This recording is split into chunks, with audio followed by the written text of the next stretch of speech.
आज फिर से हम इस व्याकरण के एक टॉपिक अलंकार को समझेंगे और आज का हमारा टॉपिक है उत्प्रेक्षा अलंकार। तो उत्प्रेक्षा अलंकार क्या होता है? जहां संभावना व्यक्त की जाए, ठीक है, जहां तुलना बहुत कम हो, ठीक है, समानता बहुत कम हो। कैसे कि उपमेय और उपमान में भिन्नता होते हुए भी, उपमेय अलग चीज है, उपमान अलग चीज है, लेकिन फिर भी उपमेय में उपमान की संभावना व्यक्त की जाए कि ऐसा हो सकता है शायद, तो वहां पर उत्प्रेक्षा अलंकार समझा जाना चाहिए, ठीक है। और यहां पर हम देखेंगे कि जिस भी काव्य पंक्ति में जनु मनु, जानो मानो और जनहु मनहु इस प्रकार के शब्द जिस भी काव्य पंक्ति में हमको देखने को मिलेंगे वहां पर उत्प्रेक्षा अलंकार होगा। और उत्प्रेक्षा अलंकार के तीन भेद हैं। सबसे पहला है वस्तुत्प्रेक्षा। वस्तुत्प्रेक्षा में क्या होता है? एक वस्तु में दूसरी वस्तु की संभावना की जाती है, ठीक है। कैसे की जाती है समझेंगे कि लिखा गया है सोहत ओढ़े पीत पट श्याम सलोने गात। यहां पर लिखा गया है कि कृष्ण जी जो हैं वो सोहत का मतलब है सुशोभित हो रहे हैं। कैसे? पीले वस्त्र पहनकर, पीत पट का मतलब है पीले वस्त्र पहनकर, और क्या कर रहे हैं? गात का मतलब होता है शरीर। कृष्ण जी का शरीर काले रंग का है, सांवले रंग का है थोड़ा, तो कृष्ण जी के सांवले शरीर पर क्या हो रहा है? पीले वस्त्र सुशोभित हो रहे हैं और उसको देखकर ऐसा लग रहा है मानो कि नीले रंग के पर्वत पर, शैल का मतलब पर्वत, नीले रंग के पर्वत पर प्रभात का मतलब है सुबह का और आतप का मतलब है धूप, सुबह की धूप पड़ रही हो, ठीक है। तो कृष्ण जी का सांवले रंग का शरीर पर पीले रंग के वस्त्रों को देखकर ऐसा लग रहा है कि जैसे नीले रंग के पर्वत पर सुबह की पीली धूप पड़ रही हो।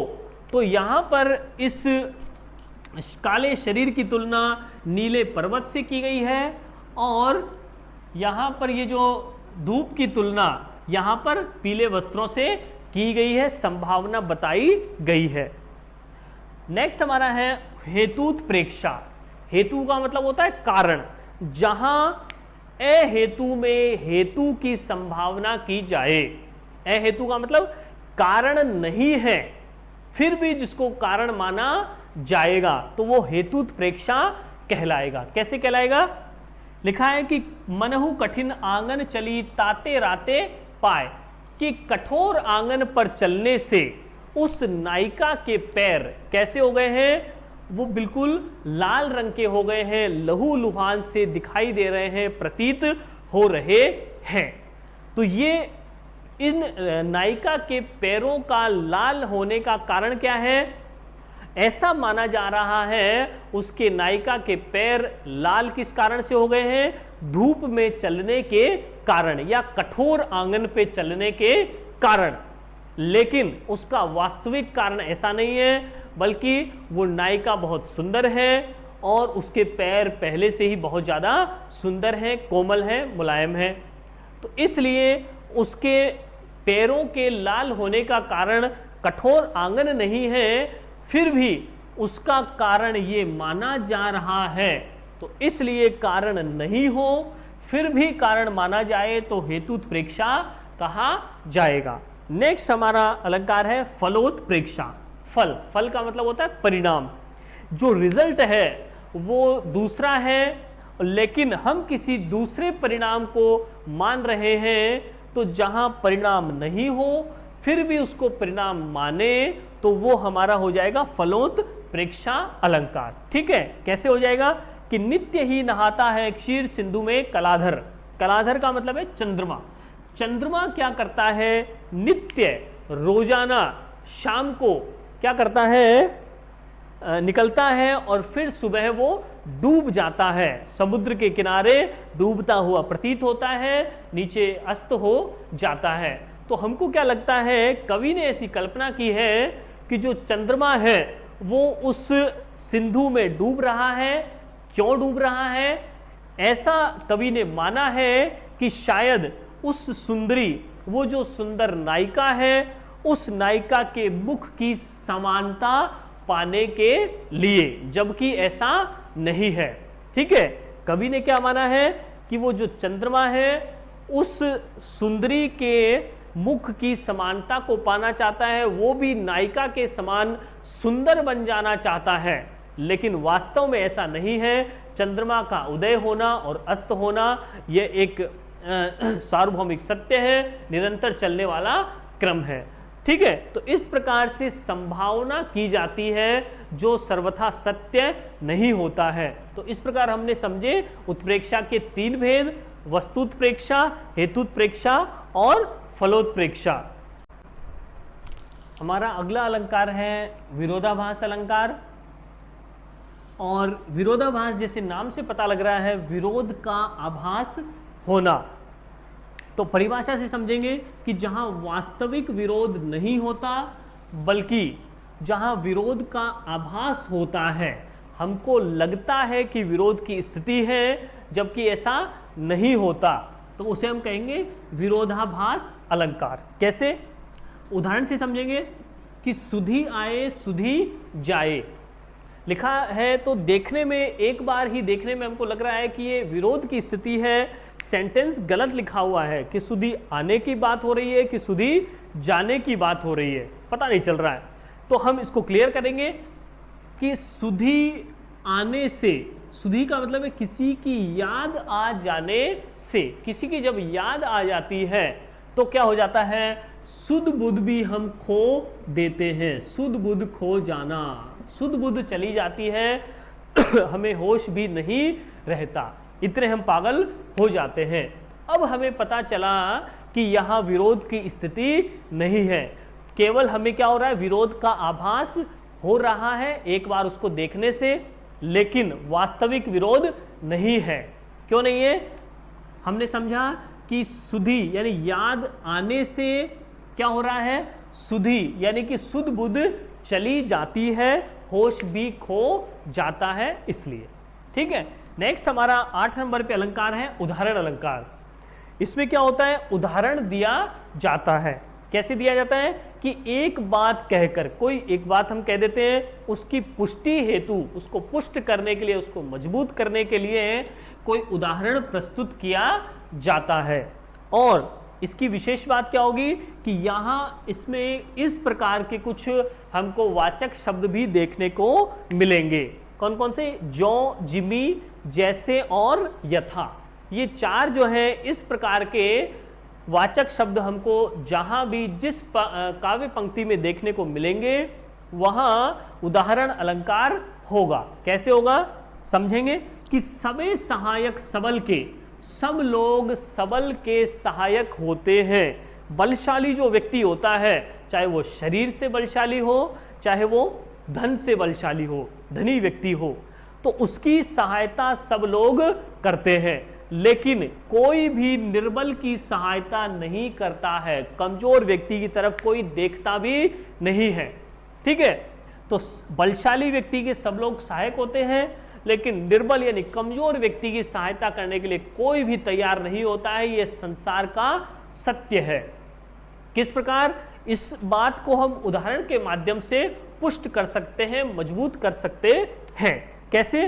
कि जिस प्रकार ये जो पवन है, जो हवा है, वो क्या करती है, आग को, आग जैसे आग लगी हुई है तो उस आग को तो क्या करती है, वो और बढ़ा देती है।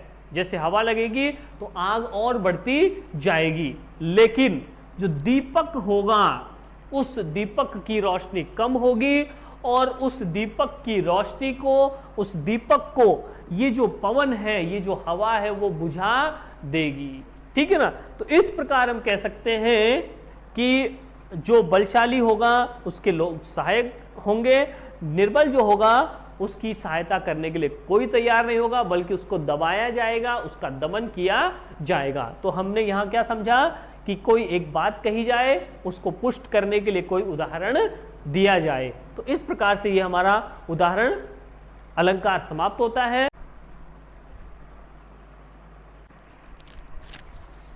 अगला अलंकार है अतिशयोक्ति। अतिशयोक्ति नाम से ही पता लग रहा है कि जहां पर अतिशय उक्ति हो। इसका मतलब क्या है कि अतिशय प्लस उक्ति। उक्ति का मतलब होता है कथन, स्टेटमेंट। कौन सा? अतिशय। अति का मतलब है अधिक, यानी जहां अधिक बढ़ा चढ़ाकर किसी बात को बताया जाए या किसी व्यक्ति के बारे में बढ़ा चढ़ाकर बताया जाए, और उससे क्या होगा? लोक सीमा का उल्लंघन होगा। यानी सामान्य से कुछ अलग बात बताई जाए, विशेष बात बताई जाए, और वो कुछ ज्यादा ही बढ़ा चढ़ाकर हो जाएगी, तो उसे हम कहेंगे अतिशयोक्ति अलंकार। ठीक है, तो जहां पर बढ़ा चढ़ाकर वर्णन किया जाता है वो अतिशयोक्ति अलंकार होता है। यहां पर दो एग्जाम्पल दिए गए हैं, समझते हैं।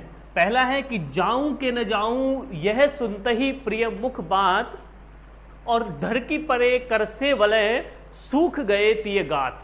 क्या कहा गया इसमें कि जब कोई नायक कह रहा है कि मैं जाऊं या न जाऊं, वो जाने की कोशिश कर रहा है, अपनी नायिका को छोड़कर वो जा रहा है, तब जैसे ही उस प्रिय के जाने की बात हुई तो उसकी जो प्रियतमा है, उसकी जो नायिका है, वो क्या कहती है?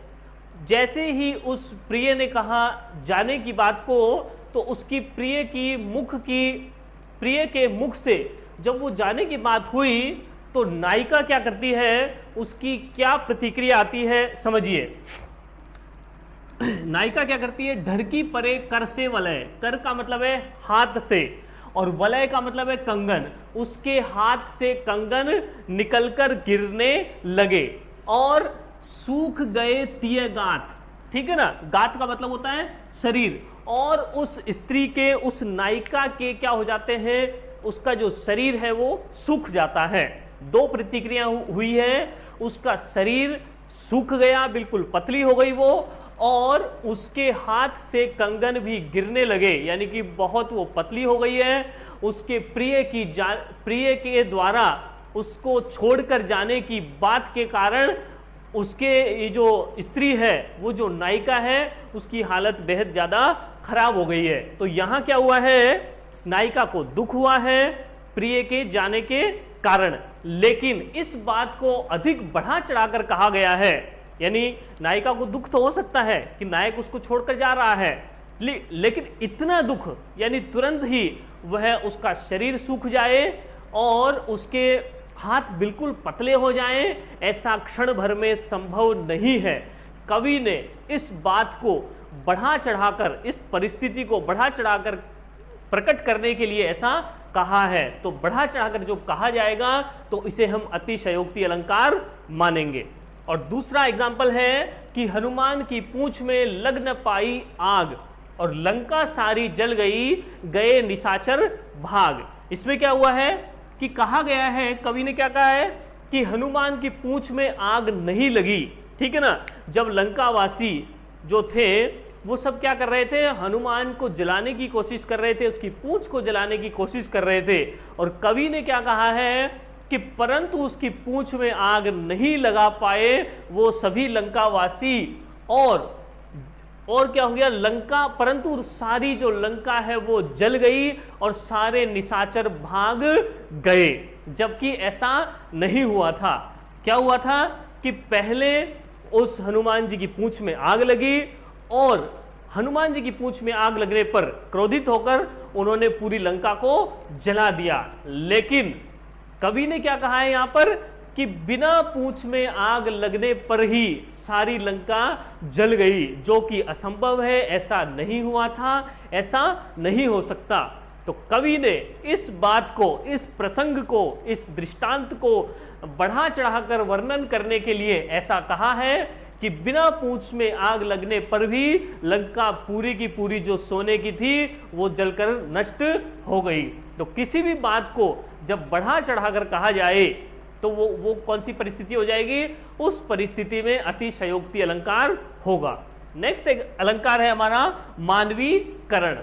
ठीक है, मानवीकरण नाम से पता लग रहा है कि मानव के जैसा कर देना।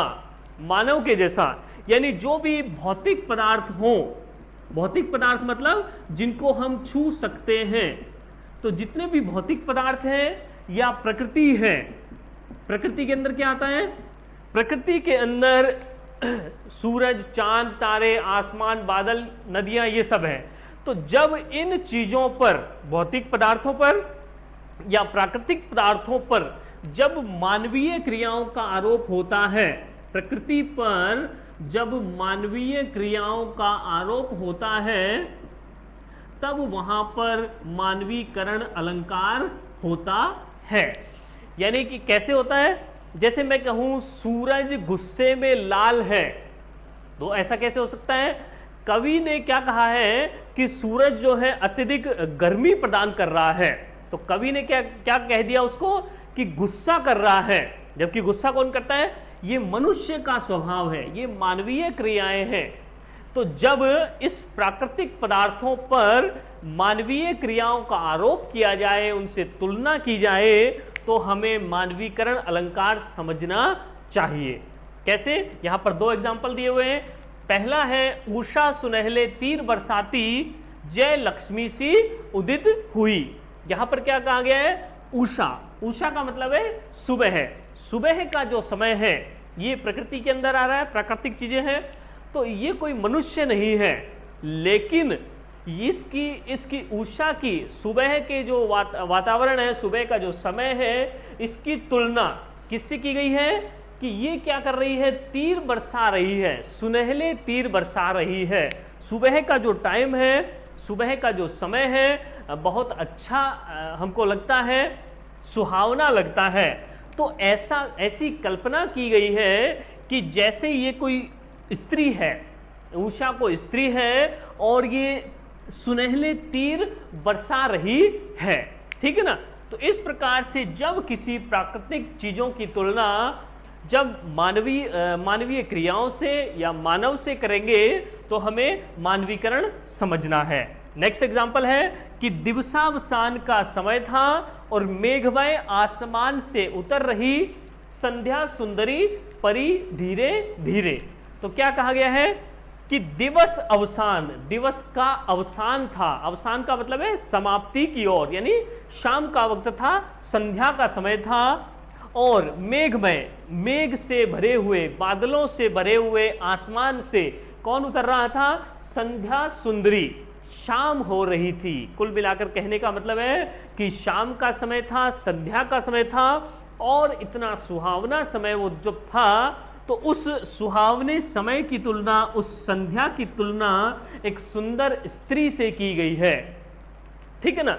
तो जब और जिस प्रकार वो सुंदरी, ऐसा लगे कि कोई सुंदर सी परी हो और वो धीरे धीरे चल रही हो, उस संध्या के समय को देखने पर भी ऐसा ही प्रतीत हो रहा था, जैसा कि कोई सुंदर परी को देखते हुए होता है।